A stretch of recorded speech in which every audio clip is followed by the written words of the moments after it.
So, good morning, everyone. We're starting this morning with a session on medical physics and instrumentation. My name is Oliver Jäkel. I'm from Heidelberg, and together with Virgil, we're chairing this session. And we'll start right away, I think, with my esteemed colleague Thomas Tessonier. Here he is. Sorry. He will talk about treatment planning in particle therapy. Yeah, thank you very much for the introduction. So I'm very proud to be here because it's here where I started my career as a medical physicist, so it's quite special. And I will present particle aspect for particle therapy planning, moving from protons to carbon ions.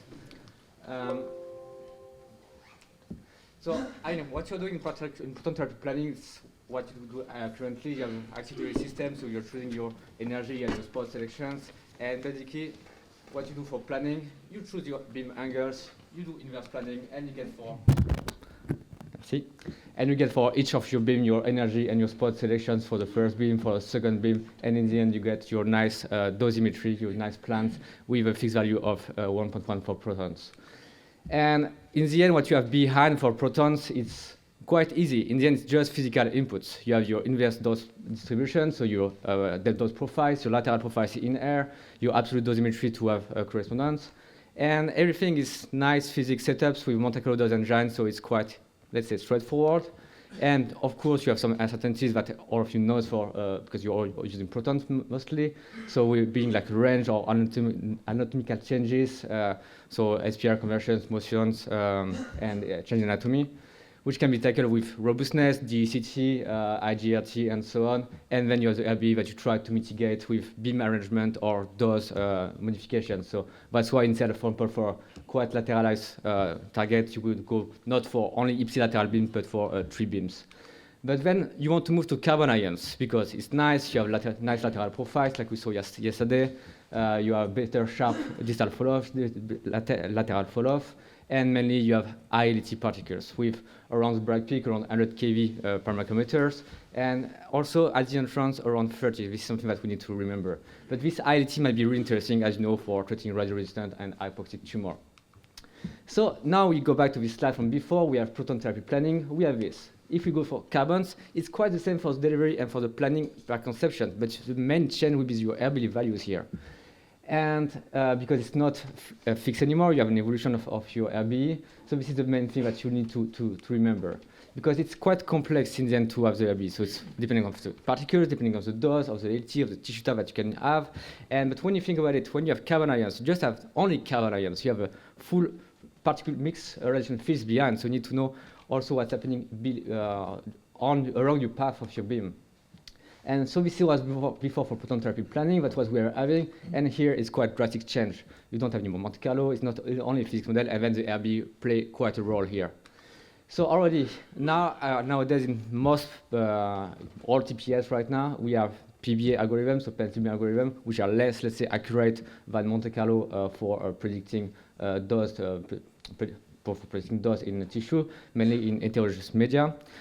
And you need, like I told you before, to know what's happening along your beam path. So you need to know what is the spectral behind. So at each position, the energy, the different particles that you have, and their energy to be able to compute the RBE afterwards. There was already a lot of improvement in the from what we are coming from to what is the status right now, with a lot of correction. So right now, the spectra is not laterally uniform on the lateral profiles, but it's also a bit more correlated to what's happening in reality and close to RBE Monte Carlo predictions. So now we go back to this RBE. So it will rely on many 3 things with the spectra that you have behind. So still the physics, but linked to the biomodel, the RBE model, and its parameters. So if we think about spectra, to generate spectra, right now we are using Monte Carlo methods. And if you have different spectra from different Monte Carlo or from different age, you will have some impact. For example, the spectra one that I'm using here is a spectra that we are using in Singo and recession right now, which is dating from 2008, compared to what we will get right now with the newest version of Fluka provided by RayStation. So it's small, it's around 2-3%. This is already something that may be already different from what you could expect from, let's say, fixed RBE values and so on. And this is something that also other colleagues saw, but comparing different Fluka, not Fluka, but Monte Carlo method like Fluka and Gian for RBE predictions. So now the RBE model, you heard yesterday that there is different model for RBE and it will be tackled by Professor Inaniwa later on. But for example, you have first the MKM by the Japanese, which is referring to carbons. But also in Europe, we are using the LEM1, which is mostly referring to photons. And this is important because, for example, us, we are doing a lot of photon carbon boost, proton carbon boost, and you need to speak the same language when you are doing this dose summation and so on. And there is also MKM for photons, so I'll come back later on this, but many studies have done some, let's say, trying to correlate the, let's say, Japanese prescribed dose, tolerance dose to LEM1 dose itself. So there's many papers on that. I will not focus too much on that because it was also tackled by Professor Fossati yesterday. And I will concentrate more on, let's say, the photon world of RBE models, because that's what we are using in Heidelberg. And where we wanted to move, because we know that, for example, LEM1 might be over-predicting the RBE in the low LET regions. And when we compare to in vitro data, that's what we saw, that MKM might be better in predicting these values. And this is just a quick example. So a plan optimized with LEM1 forwarded with LEM1 alpha beta 2 gray MMKM, and you start to see differences. So you're on the same level, so in the same dose per sim level, but you have about, let's say, 20% difference in the entrance, a bit less at the distal end. And this is something that you need to know. Even if you have the same, let's say, photons world prescribed dose with MKM or LEM, you can have differences, quite large differences for deep target, depending on the LET. And this is something that we did. We try to investigate what's happening from our experience in terms of planning with LEM1 to MKM to see what's happening. And we see that for small target, quite high LET, we don't have that much difference, and it's quite good for CNS mainly. It's quite reassuring for us. But as soon as you move to larger targets and the LET is dropping down in the middle, then your difference start to grow up around 8% to this case. And when you go for pelvis, sarcoma, and so on, then it starts to drop even more, around 15%. And you can see on here that you have a real gradient of LET starting from really low, around 20, 30, to higher at the distal end, around 80, 100. And the other point was alpha beta, because you might use different alpha beta as reference for your photons, photon reference. And for example, this is what's happened when you optimize for alpha beta 2 gray and you move to alpha beta 5 that we are using in some entities, for example, in Heidelberg. And alpha beta 10, so you're really dropping your dose quite a lot. What's happening right now in Heidelberg, we are, for most of our entities, using LEM1, alpha beta 2 gray for tissue parameters, and the 3 gray fraction dose, but we want to move forward. Mainly for the, let's say, localization, when we know that we have this issue of low LET, because I told you, we think we have high LET, like 50, 80, 100 kV parameters, but we are mostly in large target around 30-ish. And that's what's happening if you calculate in LEM and forward in MKM, like we saw before. And the point is like, okay, we're not going for MKM in the target and LEM for organ at risk. And that's what we already started to do for a few patients for these localizations. And I know that that's also something that we want to do in general practice with multi-RBE model, where you could optimize at the same time and not like sequentially the different iteration of your optimizations. And that's something that other people are looking on, being CNAO, Medostron, us. This is something that we are looking, and also Medostron published a recent paper, not with MKM photons world, but with a Japanese MKM, reporting about using 2 different models for planning. Then after about alpha beta, you might know that there was a trial for prostate in Germany, the EP trial, which quite fair for carbon ions, and we tried to analyze to understand what was happening there. And basically, if we would have used a different alpha beta and with MKM, the thing will be different, because right now we are able to predict what is the outcome of this trial using MKM and alpha beta 3.1 that could be used now if we wanted to go back to treating this kind of entities. And it's something that we can do, go back to what is done in the past, analyze, retry the alpha beta that we could use for further treatments. This is something that is important to know, to look back to the past to go forward in the future. And then something that everybody is looking at right now is LET boost optimization. Something that we wanted to do at CIRT was more to bridge the model, because we know for LET that between MKM and LEM there is a point where the model cross. So if you go to this point, if you optimize LEM, then you can get the same result in MKM in DRB. So that's what we did. So it was the initial plan, LEM1 to MKM that you saw before. And if we optimize LET around 60 kV per micrometers, and you can see that if you optimize LEM on MKM, it's quite the same, around 3-4%. So you don't have any more of a 15% difference that you can have in dose prescription. And it's something that we investigated, that other people are also investigating for this kind of entities, also going for 60 kV per micrometer seems to be like a magic numbers. Yeah. And otherwise, LET boost per se, to boost the LET in the target because it's better for radio resonancy and hypoxia, for example. And there is this nice paper from the Japan group showing that it's possible to do in clinical practice. And that's something that can be done either by boosting classical beams or by going for innovative techniques, being like arc therapy with either a gantry or a chair, that's possible, or going to other ions if you want to boost LSE, why not going oxygen, neon, and otherwise going, like Jean-Louis was saying yesterday, multi-ion, that might be in the end the solution. And this is something that is investigated worldwide by our group, by Medostron, by CNAO, by the QST, and many other colleagues. And the first treatment with oxygen and carbon ion was done in the recent last years. And I think that's a bit an overview of planning. And if you have any questions, I would be happy to take on anything. And thank you for your attention.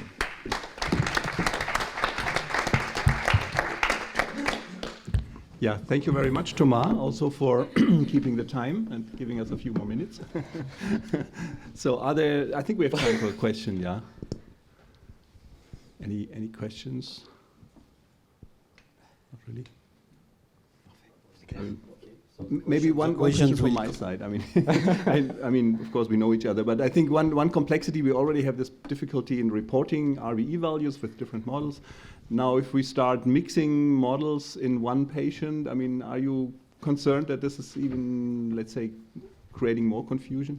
I'm not sure. I mean, the concern is also for our clinicians, but our experience with toxicities in organoids. So if we can boost the target dose, I mean, we can always compute back in lab 1 and say, okay, in the end, our prescription dose is not anymore 66 but 78, and as long as we have safe on safe side for our organoid risk, I think it's. And of course, I agree. But I just wanted to point it out. I think the reporting is very important there, so that really we can. But we need to report what we are using. We need to report what we are using, which model we are using. This is really important also for tracing back later on. Maybe also LET might be a point. I mean, there is a big PTCOG subgroup committee on that, and I think it's an important matter to tackle for. Yeah. It's a bit unclear to me. Can you use a variable alpha beta along the path? Or no. No. I mean, we can, but we don't. I mean, no, we do some entities like for LAPC, for example, we are alpha beta 5 for the target and alpha beta 2 for the rest. So organoid is quite, let's say, on the safe side, and boosting, we're doing that, the physical dose on the target itself. So we can attribute in recent TPS different alpha beta to optimize. It's easier. Best would be to optimize different model at the same times, but we are not there yet. It's coming, but. Okay, I think we move on. Yeah. Oh, sorry. Okay, so for second talk, we have the pleasure to have Markus Stock, Head of Medical Physics at Medostron, and we'll talk us about the beam delivery commissioning that happened in Austria.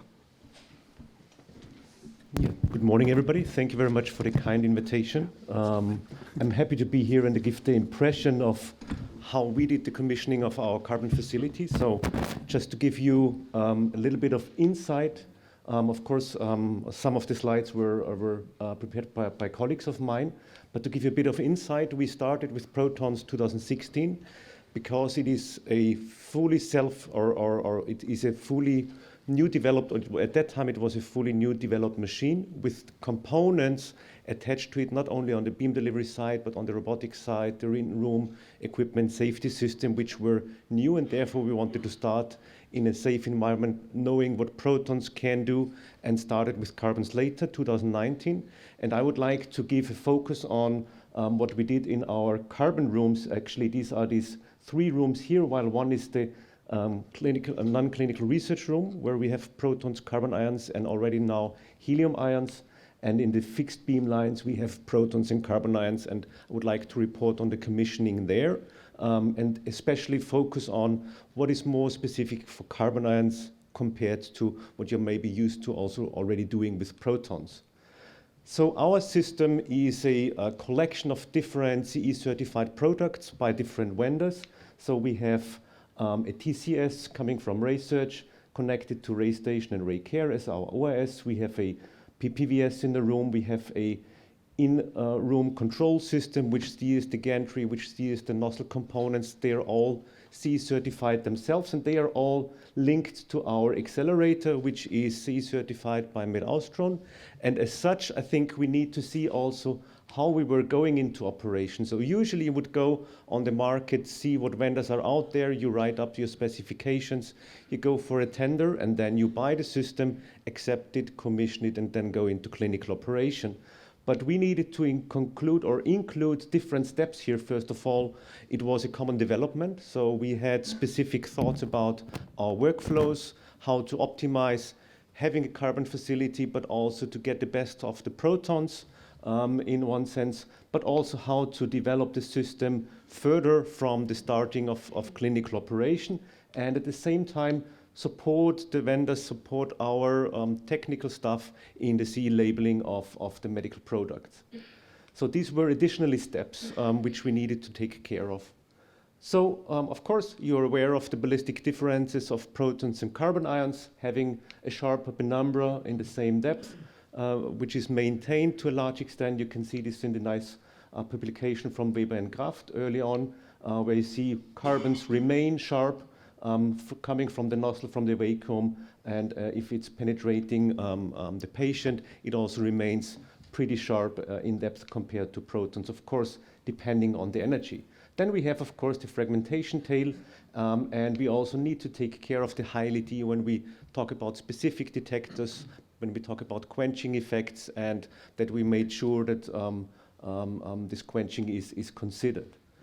One additional step, which is, I think, maybe a bit of unusual compared to other centers, is what we were thinking of from the beginning, having a workflow which allowed us to treat non-isocentrically for the protons. So that was something we did from the very beginning. So up to now, every proton patient was treated non-isocentric. And we also needed to do that because at that point in time, the TPS algorithms didn't have Monte Carlo yet.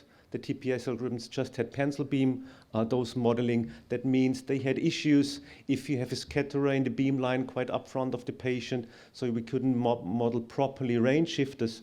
Therefore, the closer you were to the scatter source, the better the TPS was predicting the dose. That was one of the reasons, but also, of course, the closer you get to the nozzle, the less you have an air gap, and the better you have a sharp beam also with protons. And that's our experience we gain from protons, and we stick to it also for carbon ions. So we're also treating non-isocentrically with carbon ions, and that's a commissioning step which we needed to include compared if you would treat just isocentrically. And you can see the workflow is also supported by the TPS. So the closer we get to the nozzle, the more risky it is that you have collisions in the treatment room after you have done your treatment plan. So you need to predict collisions, modeling the room, modeling the patient outline, an avatar of the patient, and you can see then in terms of check, do you run into collisions or not? And the models work quite well. As you can see, that was the predicted position of that patient, and that's how it looks like in the treatment room finally. Of course, also the patient positioning system needs to support this type of workflow as well. So therefore, let's go into the beam delivery commissioning and QA itself.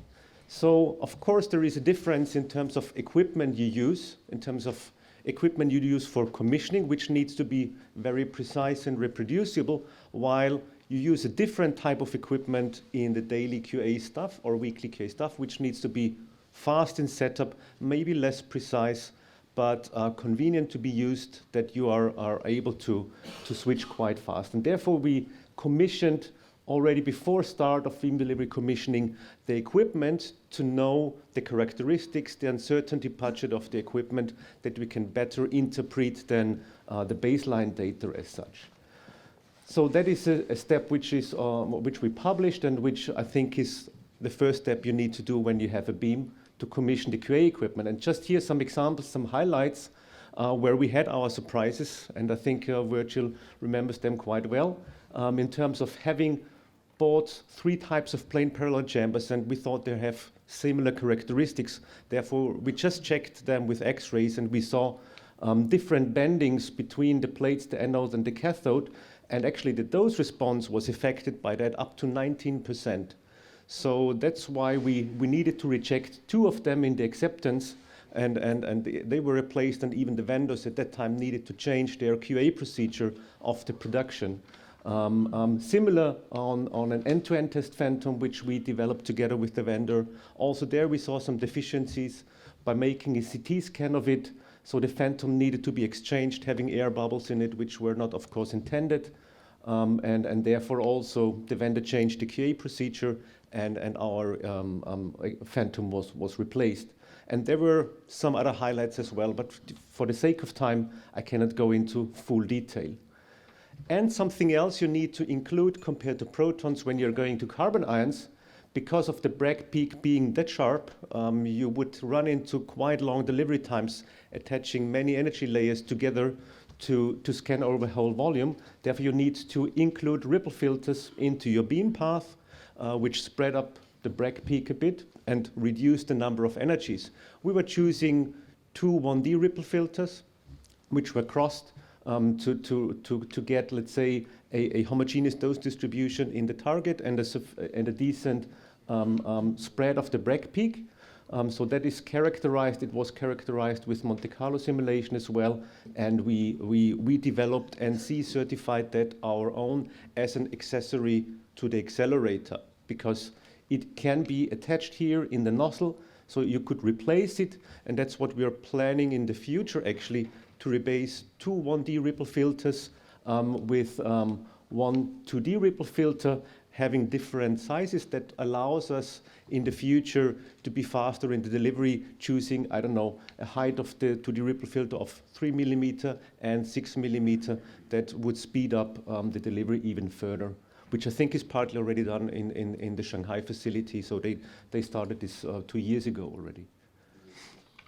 So that's just giving you a rough overview of the commissioning concept we did. First of all, the idea of our commissioning concept for the beam delivery was that we get a baseline data for the TPS, but also baseline data for our QA in terms of going from non-complex beams, so having an unscanned beam, looking into the depth dose profile, having it with and without range shifter always, looking into the transverse dose profile, which allowed us to benchmark also, as shown in the previous talk before, Monte Carlo beam models later on, then going to more complex deliveries, so a scanned beam, having measured spot maps in air, but also homogeneous square field, output factors, a 2D desk pattern which tests the orientation in the context of the room coordinates, and then going to the most complex deliveries, having spread out Bragg peaks for cubic targets in different depths, in isocentric but also in non-isocentric conditions always. Of course, that increases the load on measurements you need to do, but it allowed us to commission non-isocentrically. And of course, then you're interested in the system stability over 1 day, over a week, over a month during the commissioning period, which allows you to give some estimates on the quality assurance criteria then. And then finally, of course, the dose monitor calibration to do some absorbed dose measurements. We were doing two methods, reference methods, so having a scanned layer, but also we were comparing it with a redundant method, having an unscanned beam, which we also I'd quickly address later on. So this is just an example of the integral radial profile with depth, scaled to a depth of 1.4 centimeter, and going up to a depth of scanning of 40 centimeters, so you will not have a phantom which allows you that. So that's why we extended, let's say, the water tank here with an additional water absorber using a large area Bragg peak chamber, having a 15 centimeter diameter here. We use different type of equipments to see also the different characteristics of those as we wanted to quantify the best choice. So here you see, as mentioned, the depth dose with the large area Bragg peak chamber. Then the transverse profiles for benchmarking the Monte Carlo models. We use different techniques for measuring the core, having here the water tank, having a reference chamber plane parallel, but a pinpoint chamber for scanning over the profile or a microdiamond. So we use both detectors. But if it's about measurements for hollow, you need to switch devices having a row of pinpoint chambers, which allowed you to also measure the very low doses further off the main beam. And that is, let's say, a measurement of the highest energy beam we have, 402 MeV, which gives you a penetration depth of something like 27 centimeters overall. So the ranges are a little bit shorter than for protons, but sufficient enough also for pelvic treatments, at least for our patients in Austria. And there you have the transverse profile for the highest energy. So for spot size in air, we scanned over the whole scan field, and we calculated the average of every spot which we were taking, and using that to get the spot size as a function of energy at the different depths from isocenter. So isocenter is here, and then we were going very much close to the nozzle, up to 58 centimeters from the isocenter towards the beamline, and also beyond that, using a scintillator screen.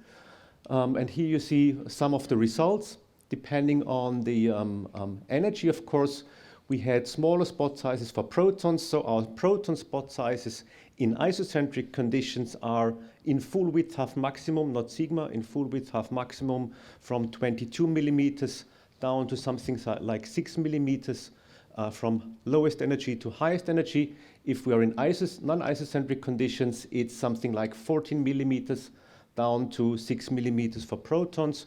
So you see the carbon ion spot size is smaller than that, but also as a function of air gap or distance from the detector to the nozzle.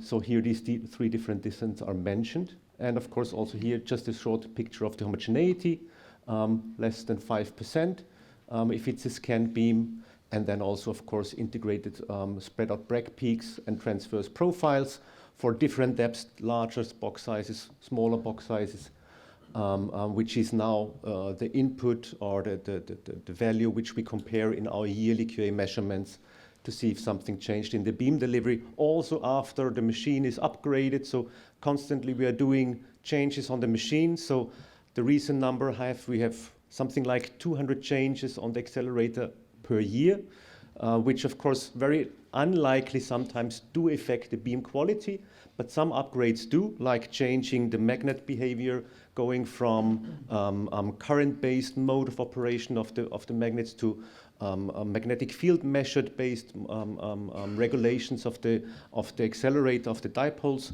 That might change some of the beam characteristics, and then you would still want to make sure if that changed your baseline, your TPS basic beam data. And the monitor calibration, so where we were choosing the single layer or so-called reference method based on the International Atomic Energy Agency guidelines TRS 398. At that time, still the version of 2000, but it was updated quite recently in 2022, where some of the correction factors were changed or adapted, improved. The reference setup in our case was at isocenter in 2 centimeter water with an 8x8 field size. You can see the setup here. And then, of course, the dose is converted via the stopping power into, in our case, number of particles, or could do it also in monitor units. We published it nearly 10 years ago already at Medical Physics. Here you see the uncertainty budget of this calibration procedure. So you have, of course, uncertainties coming from the standard laboratories, from the chamber calibration factor, going from the farmer to the roost chamber and cross calibration. And then, of course, overall, compared to photons, you have an uncertainty budget for protons in our situation of 2.6, but it's going up to 3.5% overall.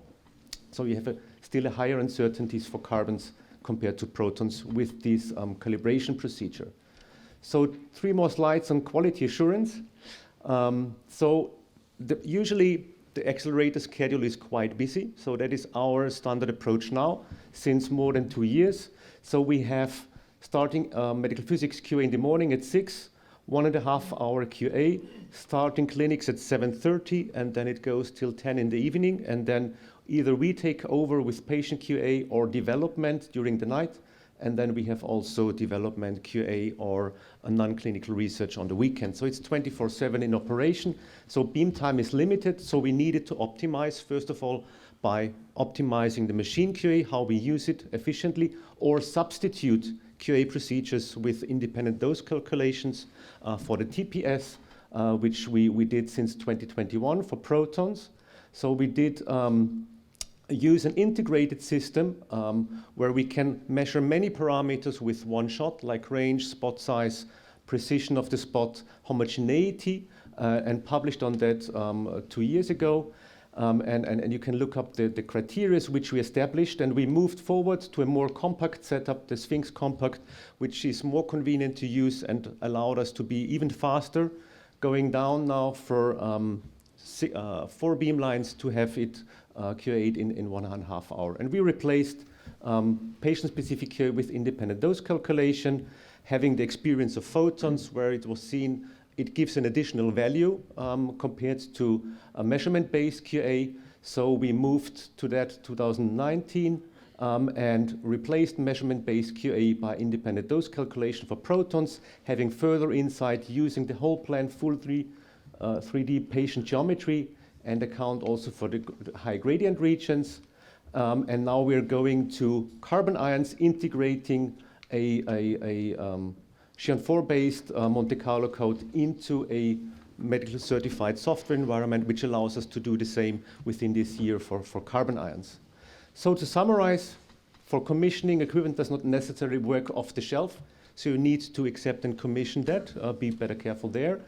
Commissioning includes quite a lot of measurements, which defines the baseline data for QA, but also TPS. You get an estimate of the uncertainty budget. I didn't look into and showed monitor charge collection efficiency and further parameters today, but also you need to consider other medical equipment, which you need to commission, and at the end, you try to have it integrated in the end-to-end test procedure after all. And for QA, we could have established a quite good optimization on a daily basis. Still, if you integrate independent dose calculations for carbons and protons, it increases a bit the demand on the machine-specific QA because you still would like to make sure that the delivery is accurate. And that's my ending now, and thank you very much for your attention.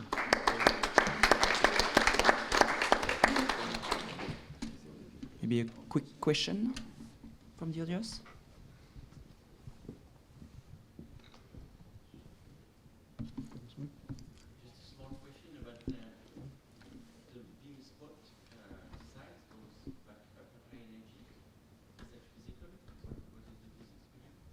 So it's, let's say, a component which is, of course, mainly driven by the focusing magnets in the beamline, the last focusing magnets. So it's not, it's let's say the machine behavior you see. It's not physics driven in terms of interaction. Okay. Good. So next speaker is my co-chair. So it's Olivier Jäkel from Heidelberg, and we'll do a presentation about Helium radiotherapy experience at Heidelberg. Yeah, thanks for the introduction. I mean, you have heard quite a little bit about helium yesterday and even today, so maybe there's some things I can go quickly over it. Actually, I want to start with a historical slide, because helium, I mean, nowadays it's considered something new, but it's in fact something very old. It has been pioneered in Berkeley, and the first patient has been treated already in '57.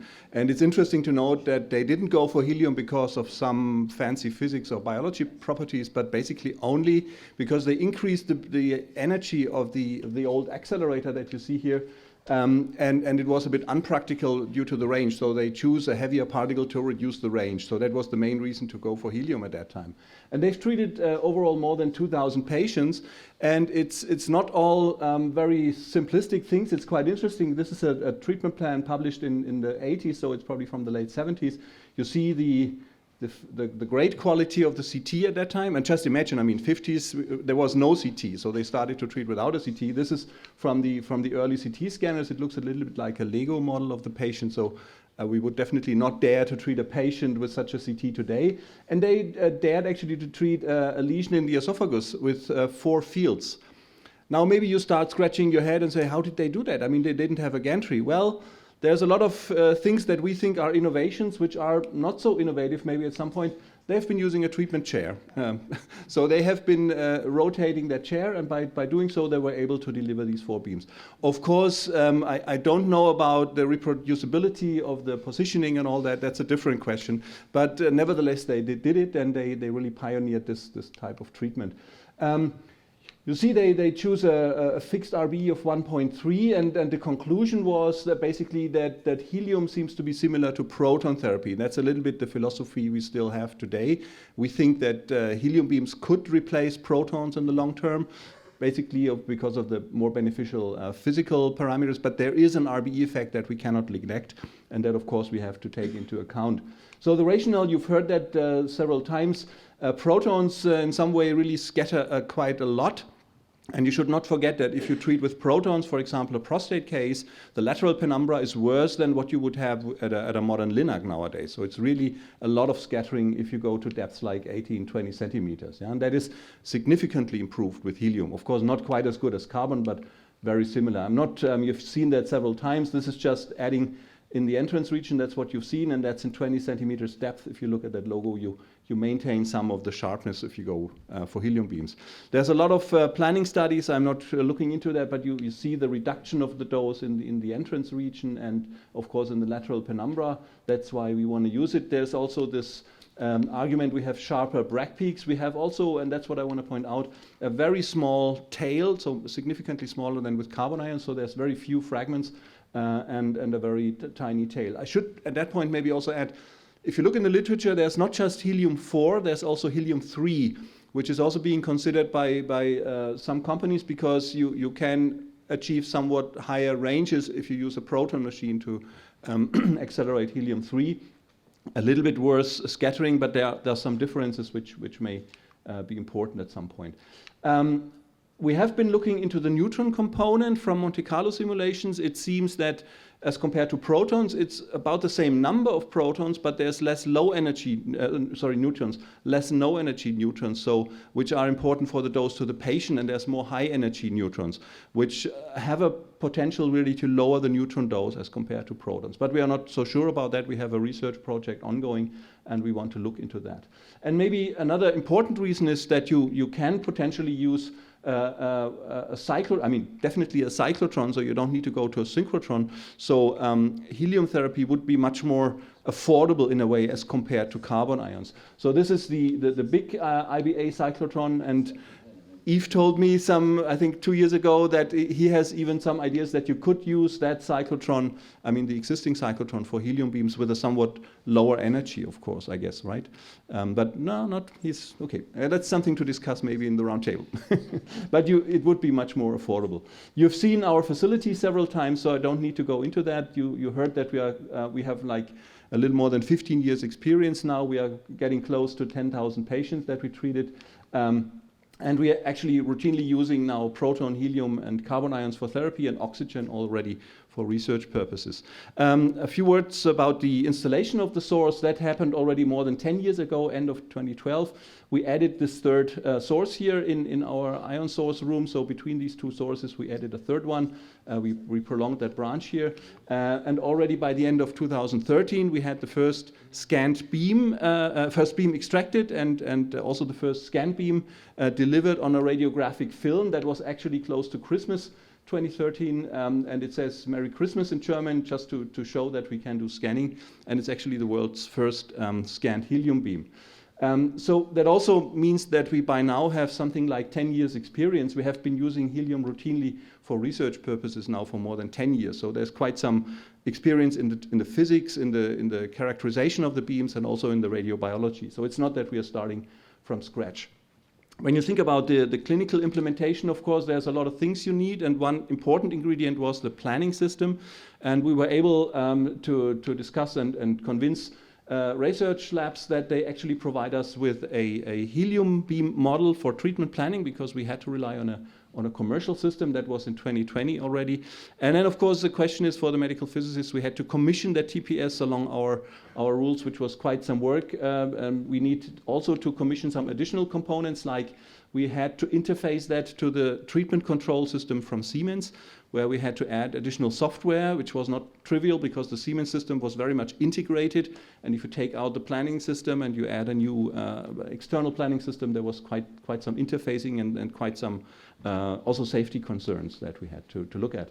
We also had to look at the beam model and the beam fragmentation. And if I say we, this was mainly done by Andrea Mairani and the Monte Carlo team, also including Thomas Tessonier, to work on that. We had to do the commissioning of the helium beams, establish a QM, a quality management program, which of course follows the lines of what we already did with protons and carbon ions. And just to give you an idea, this was, for example, the optimization of the fragmentation model. You see here, there were some differences you could see in the far out lateral penumbra, where you really need to get the fragmentation right in order to have a good description of the lateral penumbra. And then you do all these measurements of depth doses for fixed energies and also different cube-shaped fields, and that was mainly the work of Thomas Tessonier, and did a lot of that work actually during his PhD thesis. And then it comes to biology. We needed, of course, an RBE model, which had to be validated. We did that in vitro first, and then also in vivo, which I will show you on the next slide. And we did quite some planning studies. You've seen some of that already by Semi Harabi's talk. So the modified microkinetic model was actually the model that we choose. You have heard that we have been, let's say, a bit unhappy with the LEM model for many years, and we never dared to change it. So going to a new particle type kind of opened the door to really go to a different model, which we actually are convinced gives us an overall better description if you look at different ions. And we wanted to have a consistent description of proton, helium, and carbon ions in the end. And again, it was in the group of Andrea Mairani. They did the modeling and the optimization of the models. And you have to be careful because the model parameters we use in the MMKM are not the same as the colleagues in Japan are using. There's different reference situations. So there's really a somewhat different set of parameters that we're using. But in the end, you see that it's done for a whole bunch of different cell lines, different LET values, and gives overall a very consistent description. And they've done similar measurements and comparisons, of course, for protons, helium, and also carbon ions. And we think with this model now we have a very good and a very consistent description at least for the in vitro situation. There's also another set of data that we obtained, and that's also very tedious work. We have, right from the beginning, when we started with carbon therapy, established an animal model, the rat spinal cord model, so for late CNS damage that we were concerned when we started with carbon ions. And my colleague Christian Karger and his group did a lot of that work. It's a very hard endpoint because you get a paresis of the hind limb. And he did that very consistently for X-rays, where he actually started some 30 years ago. And then he went to carbon ions, but also in the meantime to protons, helium, and oxygen. And he has done in some here for X-rays up to 18 fractions, and here for helium now we have data up to 6 fractions. And you can imagine that's an enormous amount of work. But the data you get are very nice and very hard data, because you get these response curves. You see here the response curves here for X-rays. And this is for helium ions with different LET at different positions in the spread out Bragg peak. So these are really nice data that you can use to benchmark your models. And also, again, giving us a consistent description of these data with the MMKM for the different beams that we have. The proton, so starting from X-rays to protons, helium, and carbon ions. And also for oxygen, maybe in the future. So that was an important benchmark for us also before going to patients. You've seen some of the planning studies, and if you look at the dose distributions, you don't always realize immediately what the difference is, even if you look at the difference. But if you look at the numbers, in this case here, really we have dose reductions of up to 5 or more than 5 gray RBE-weighted dose. So there is really a significant effect in reducing the dose in the periphery around the tumor.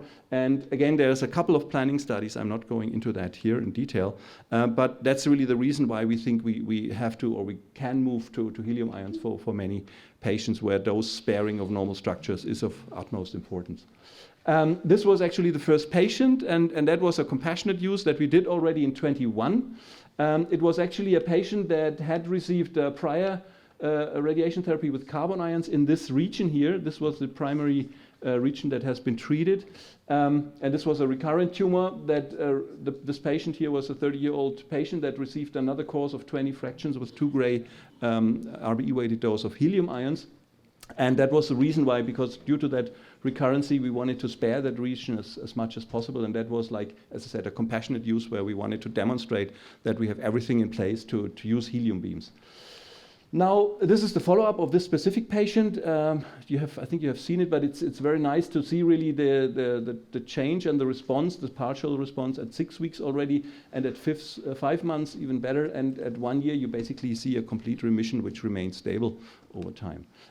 Just very quickly, you have heard the hurdles about with the medical product regulations, which are quite cumbersome. There's a lot of requirements. We had to conduct what's called an other clinical investigation, so it's not really a clinical trial, it's more like a testing.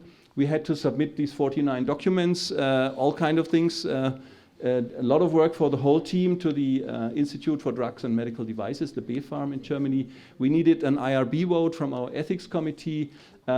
Also then it was decided we had to apply additional for a trial with the Federal Institute for Radiation Protection. They, in addition to these things, had a couple of questions that we had to answer in quite some detail, and once it was answered, they came back with more questions. So actually a procedure which took over a year basically to go through all these documents and to answer all the questions. And then we started actually treating the patients, and we got the approval in October 24, and we have been till mid-December treating these patients. And also it's important to note that during this so-called trial, we were not allowed to do any change to the system in terms of the technical system. So not even an upgrade of the TPS we could do, which we at some point wanted to do, but we couldn't do it because otherwise we would have to start all over again. I'm not going into the details. We treated 29 patients, basically looking at toxicity. There was a quite close follow-up during the course of therapy and also after the treatment. And actually by mid of this month, this period is finished, and we have to write a report, submit it to the authorities, and then hopefully we can start then using this on a wider base on patients. I just want to point out again, there's technically no difference compared to proton therapy with curative intent with respect to the indications, the treatment planning, the prescription doses, fractionation, image guidance. The techniques is all the same, the beam delivery is the same, planning system is the same. Nevertheless, we had to go all through this procedure because the authorities really wanted to follow up. They really looked at helium like being a completely new drug that we don't know anything about. And that's, I think, a little bit overstretched, if you like. Yeah, so conclusions, we have implemented this beam now clinically. We have really the first scanned beam made available. It has been considered a new medical device, which I don't really fully understand by now. Regulatory issues have been solved, and I think once we did it now, I think we know how to do it. It would be easier to do it a second time, but that's probably not what we're going to do. We hope then, once we have the approval, once we submitted the report, that we get the allowance to do more widely clinical trials with helium ions. This is just then basically enabling us to go back to the future where Berkeley stopped, and we can continue with helium. And I just want to thank you, a lot of people. I'm not going through all the names, but of course it was a big team effort, and it's really important to note that. Thank you for your attention.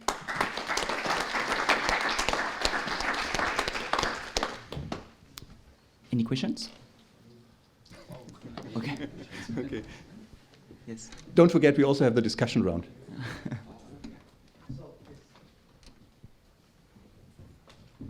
So thank you very much for the very nice presentation and overview what we are doing there. I just wonder about the helium RBE that you showed. Yeah. So most of the cells are recognized as a cancer cells, I guess. Yeah. Melanoma, it was also lung cancer and so on. Do you think that, considering the RBE of helium, would it be different between the cancer cells and normal tissue cells? I guess so, right? I mean, that's in the end. You also have it's similar to carbon ions. You need to know what the alpha beta is of your cells, and that is what you implement. And if you have a difference in alpha beta, you will see a difference in RBE values. So I think it's really between protons and carbon ions. You have similar variations to carbon ions, just not as strong as you have it with carbon, right? And allow me to say that, I mean, as Thomas said, planning with protons is so much easier because we have a fixed RBE. But of course, we know that it's not fixed. So, I mean, if we would do it correctly, we would also model RBE for protons. We simply don't dare to do it because we are a bit afraid of the confusion that it might spark, right? And it seems to be still a quite valid model, yeah? But maybe not in all areas. But when you make a report, which RBE are you advocating? When it's proton, you say it's physical dose times 1.1. We are not advocating. Way, so We are not advocating an RBE value, and I think it's like with carbon. What we have to document is the parameters we use for the model to optimize RBE. In the end, the most important one is the alpha beta for X-rays of the tissues that you use, and that is the important ingredient, and that gives you then a certain slope of the RBE and a certain value. You've seen it; it goes up to 1.6 even, so it's higher than what the colleagues in Berkeley have been using in the past, depending on the alpha beta, of course. Thank you very much for the nice talk. I was just wondering, reflecting back to the future in terms of, when you said experience of people from Berkeley, and now you were stressing that you were using a scanned beam at Berkeley. Of course, they used a passive scattered beam. So is it known how much different the characteristics of the beam was at that time, that you are able to translate to a sort of... It's tricky. I mean, Thomas did quite some, let's say, tried to recalculate with the RBE values from Berkeley to see how does that differ, does that compare, and actually it more or less compares quite well in terms of the outcome and doses we expect, but we don't have all the details of the beamline to really remodel the beamline. I mean, that would be an interesting exercise, because I would in fact expect, I mean, that's we know what we know, in a passive beam there's more secondary particles and a more spoiled beam, so to say. But we haven't done the exercise. It would be nice to do, but we don't have all the details. It's actually not. Also, we discussed it yesterday at dinner, that we are not sure how good was the dosimetry and all these details at that time. Yeah. Okay, thank you. So our next speaker is Mario Ciocca from CNAO. Ciocca. Talk about us about upright situation in CNAO. Okay. Thank you very much. I've just modified a little bit the title of my presentation by adding advanced upright particle therapy. Since I apologize, Piero, for this picture, for this slide. Since we should remember that upright position in particle therapy, or better in proton therapy, or in helium therapy, we have heard by Jäkel, by Oliver.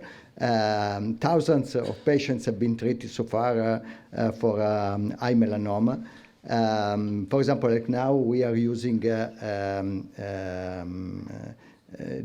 scanning beam for eye treatments, and in our case we simulate, we acquired the planning CT, let's say the planning CT, a sort of planning CT in supine position, and then we treat patient in upright position.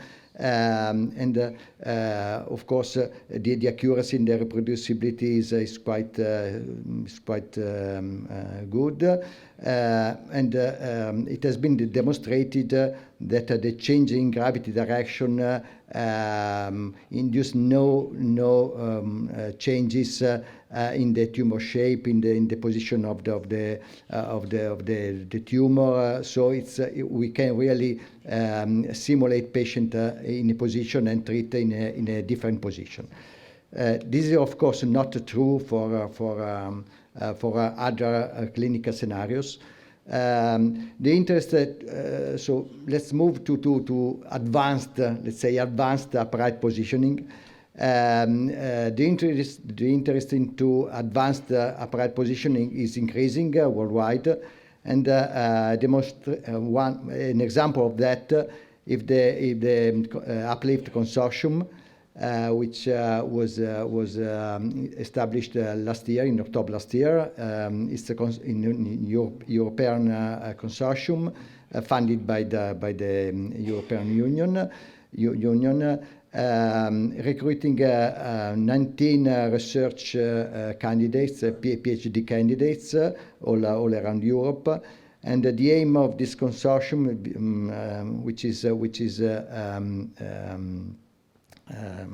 managed by GSI, is, for example, to define and optimize the clinical workflow for upright radiotherapy, conventional radiotherapy, and particle radiotherapy.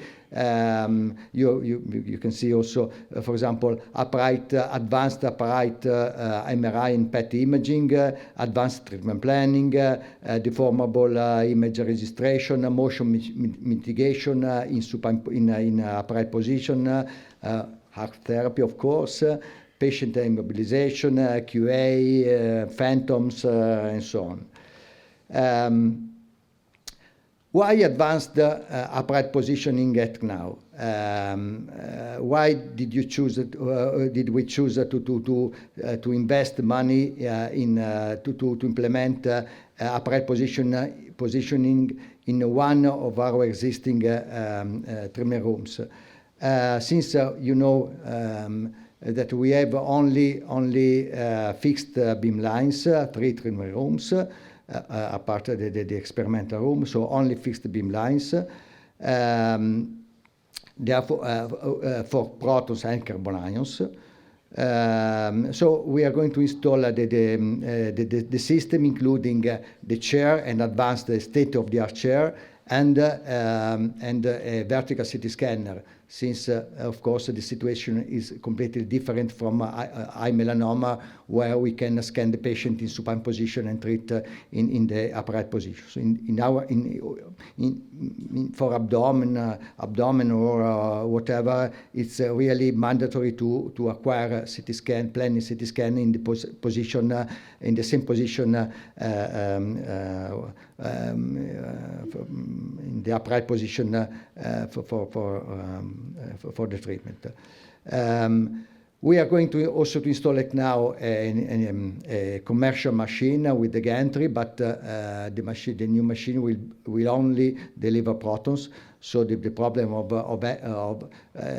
the near future is that we will not have a gantry, an ion gantry or gantry for helium or for carbon, for oxygen. So really we have to mitigate the impact of the lack of a gantry for ions other than protons. So the concept of the paradigm of the upright position is to rotate, as you well know, rotate the patient around the horizontal fixed beam line instead of rotating the beam around the patient. The reason why we choose an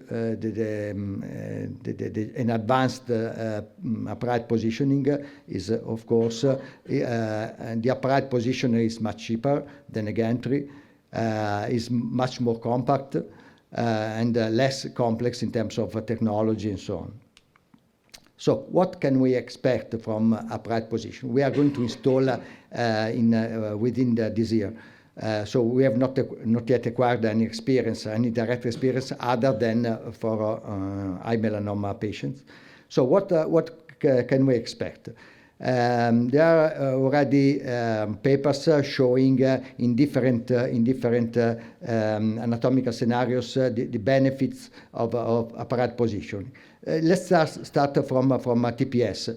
It's mandatory to have a TPS which is able to manage not only supine positioning but also upright position. So it has been demonstrated that the TPS and the Oncology Information System, a commercial oncology information system, are able to manage patient in upright position. So first step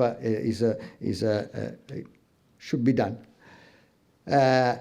Next, we expect to expand clinical indications or start with new techniques, and of course the first one will be the particle arc therapy with carbons, with helium, or with protons, or mixed multiple ion arc therapy and so on. you well know that particle arc therapy might be beneficial in terms of optimizing delivery by a biological point of view, robustness, efficiency, and so on. So patient positioning, upright positioning will lead us also to start with arc therapy. Arc therapy, as I already mentioned, it's mandatory to acquire planning CT data in the upright position. In this slide, you can see an application of upright positioning for head and neck cancer, where also patient comfort seems higher, let's say, or beneficial in terms of patient positioning versus supine position. Image guidance means first a vertical CT scanner, and optionally a dual X-ray imager in order to be able during treatment delivery to acquire images under fluoroscopy or whatever. An optical tracking system might be beneficial also, but it's really mandatory to have at least a vertical CT scanner. There are other scenarios where upright patient positioning seems beneficial. For example, for thoracic irradiation, reduction in mean lung dose, reduction in terms of heart subcardiac dose sparing. Patient comfort, it seems that the patient comfort in upright position is better than in supine position, and also in terms of reproducibility, stability, preliminary results are promising. For pelvis, from the French experience, it has been shown that again reproducibility, comfort seem beneficial under this aspect. And finally, also for breast will not the main indication, clinical indication now, but still also in terms of breast irradiation, the upright positioning seems more comfortable, feasible, of course, more comfortable, and also by the point of view of the patient, they seem to prefer the upright position against the supine the conventional supine position. Okay, it's all. Thank you very much.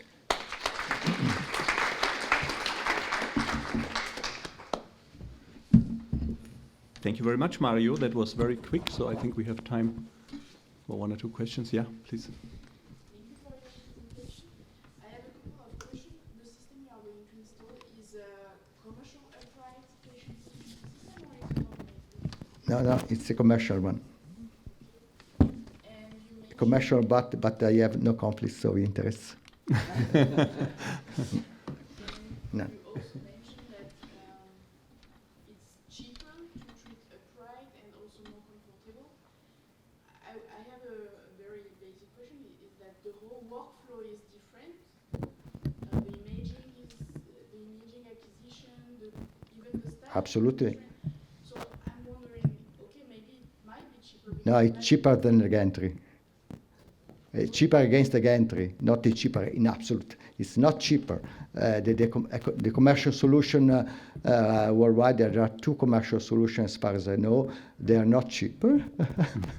I have no conflicts of interest. But they are, for sure, they are cheap. The upright position, the advanced upright position, including the advanced workflow, which will be different from a standard workflow, the need of the vertical CT scan and so on, are for sure cheaper than a gantry for carbon ions. This is against the gantry, not cheaper. This is a great topic to be discussed further in the roundtable, I think. So I would just say we go for the last talk and then we discuss that in the roundtable discussion.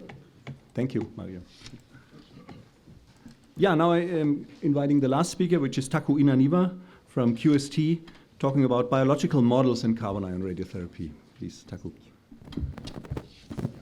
Thank you, Chairman, and thank you for the organizers for inviting me to this symposium. So, okay.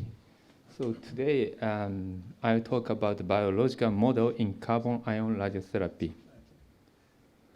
Okay, it is well known that carbon ion beam is clinically more effective than photon or proton beams when same absorbed dose is delivered. And this feature is usually expressed by the RBE. The RBE is a ratio of the reference radiation dose to the ion dose, leading to the same biological effect. So, by multiplying this RBE to the ion dose, this ion dose can be calibrated to the iso-effective reference radiation dose. So RBE depends on various physical and biological factors such as particle species, LET, dose, cell and tissue type, oxygen status, and endpoint. And for most biological endpoint, proton RBE does not vary significantly in the treatment volume, but RBE or carbon ion beam varies significantly in the treatment volume, so the detailed RBE model is required for treatment planning of carbon ion radiotherapy. So RBE varies with the selected endpoint, and ideally, tumor or normal tissue responses described by the local tumor control or normal tissue complication probability should be selected at the endpoint. However, they are too complicated to be modeled, so so far all the clinically applied RBE model is based on the in vitro cell survival response. So currently, two different RBE systems are used in clinical treatment of carbon ion radiotherapy. The Japanese RBE system and German RBE system. This table summarizes the important specification of these RBE systems: the cell survival model, reference cell line, reference radiation, and dose prescription. And both of these RBE systems are based on mechanistic cell survival model, so-called MKM and LEM. So I'd like to briefly introduce these two mechanistic cell survival model. So when we compare the dose distribution by the electron beam and by the carbon ion beam at the entrance region and at the black peak region, macroscopic dose distributions are similar. But when we look at the dose distribution microscopically, they are completely different and at the cellular level. So this difference in the microscopic dose distribution significantly affect the biological effect of the radiation. So MKM and LEM both predict the cell survival fraction after ion irradiation from this microscopic dose distribution. So MKM was originally developed by Hawkins. He is a radiation oncologist in the United States. And in the MKM, cell nucleus is divided into many small subvolumes called domain. And size of the domain is about 1 micrometer, which is about the size of chromatin.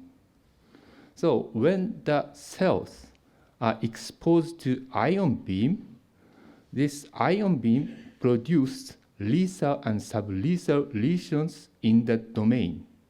And the yield of these lesions are proportional to the energy deposited to the domain Z.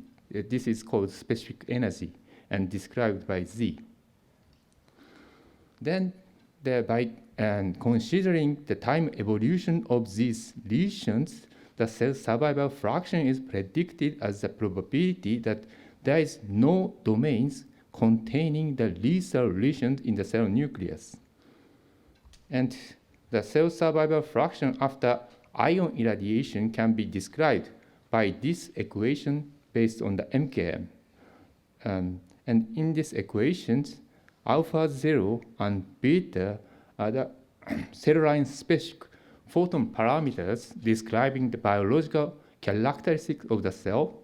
And this quantity, Z1D, this is a single hit dose mean specific energy deposited to the domain by the ions, and this quantity represents the physical characteristics of the ion beam.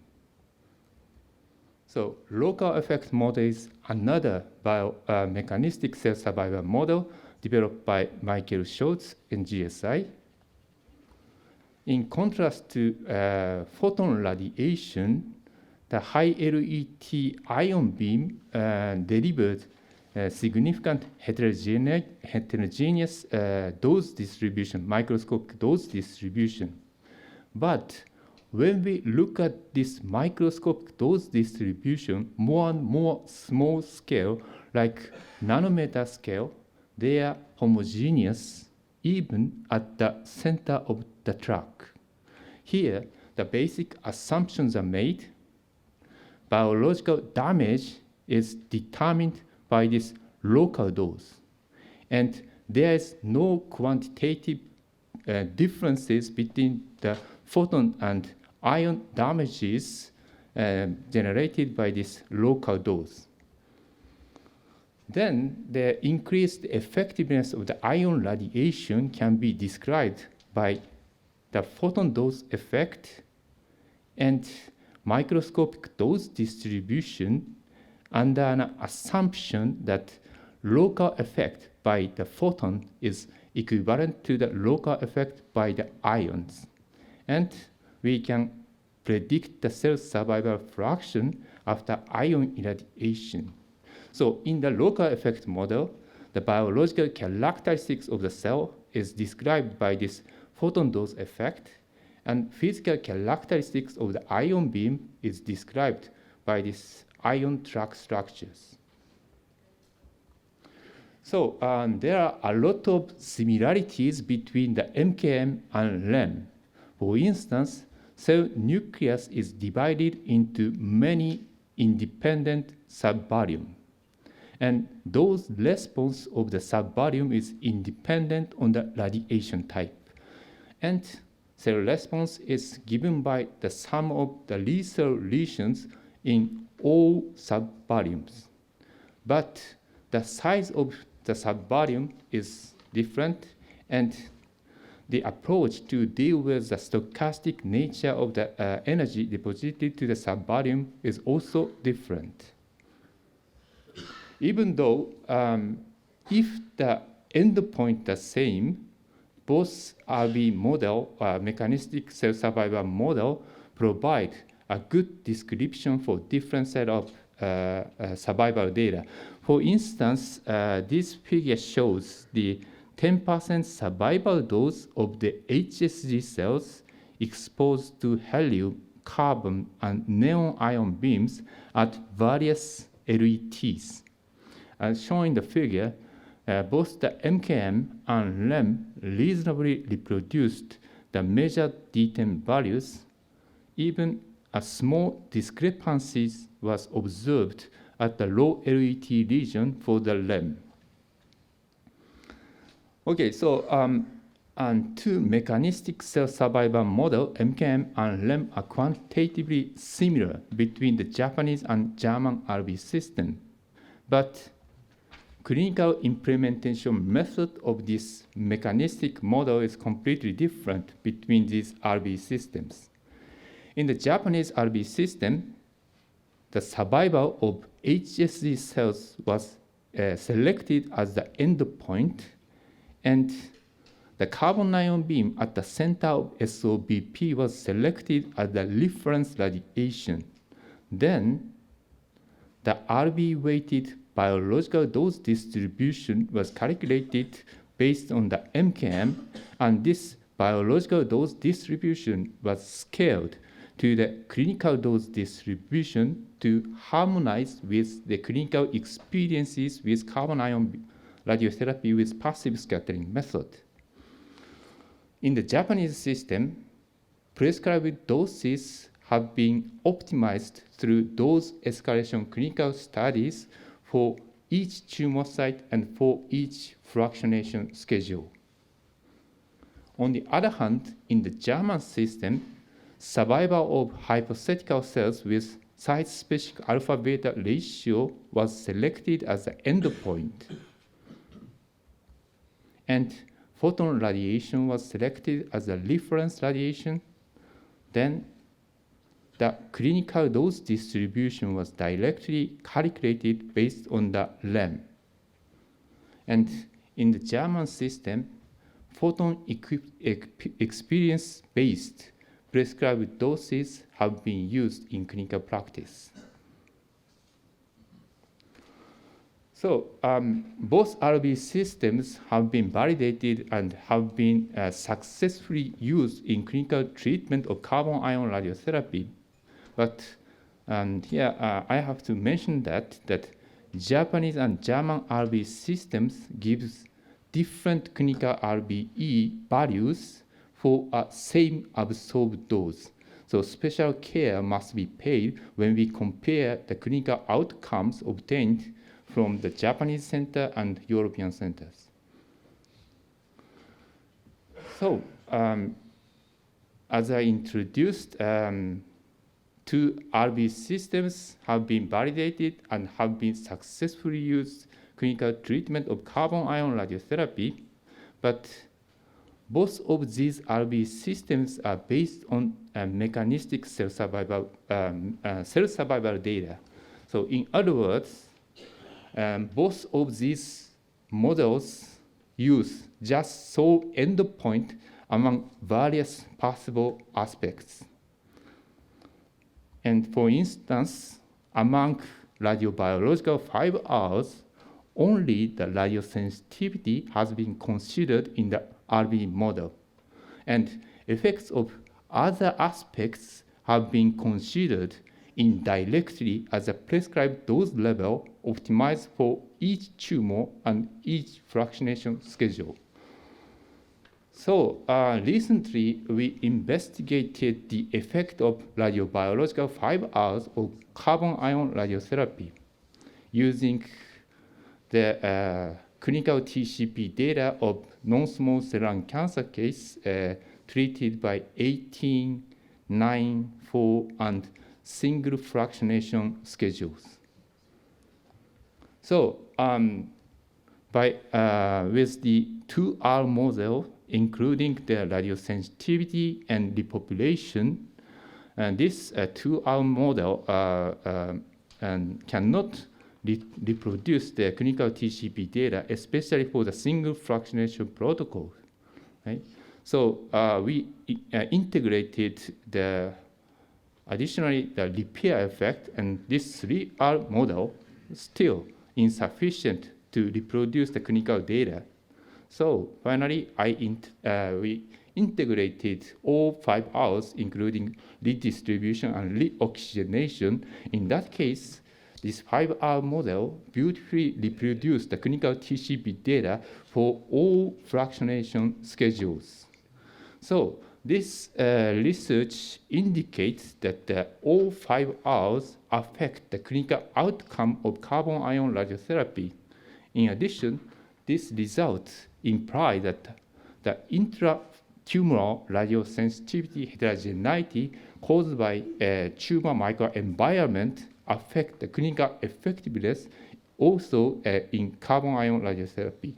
So in the future, I think these effects should be included into the RB model, or at least for the retrospective analysis, we should consider these effects into account here. So it's time to summarize my talk. For effective carbon ion radiotherapy, detailed RB model is required. There are two clinically applied RB systems, MKM-based Japanese system and LEM-based German system. And both RB systems have been validated and have been successfully used in carbon ion radiotherapy. But two RB systems provide different clinical RB values for a same absorbed dose. So special care must be paid when we compare the clinical outcomes obtained from the Japanese and European centers. And both RB systems use just sole endpoint among various possible aspects. So RB models should be improved in future by taking like 5-hour or the intratumoral radiation sensitivity heterogeneity into account. Thank you for your attention.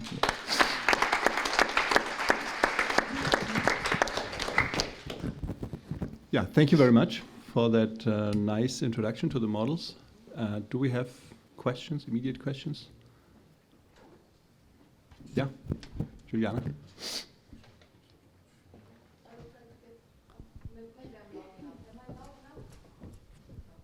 Borderline. Thank you. It was really interesting. And I have a question regarding actually your results with including the reoxygenation, because I'm not quite sure I understand how is it working exactly. So without including the reoxygenation, your modeled curve was over there. Yeah, at this lower. Overestimate the clinical effectiveness of carbon ion radiotherapy. All right. But and then you consider the reoxygenation, which will make the cells more sensitive to radiation, and your model curves has moved to higher doses. Yeah. Why would that? It's because one single fraction. In the single fractionation, and there is no time to reoxygenate. So this means that if we neglect this effect, we overestimate the clinical effectiveness of, especially for the single fractionation. So this is So you basically model the absence of reoxygenation. Yeah. All right. Yes. That makes sense. Okay. Thank you again very much. I think we have to go to the discussion round, otherwise we are lacking time. Thank you.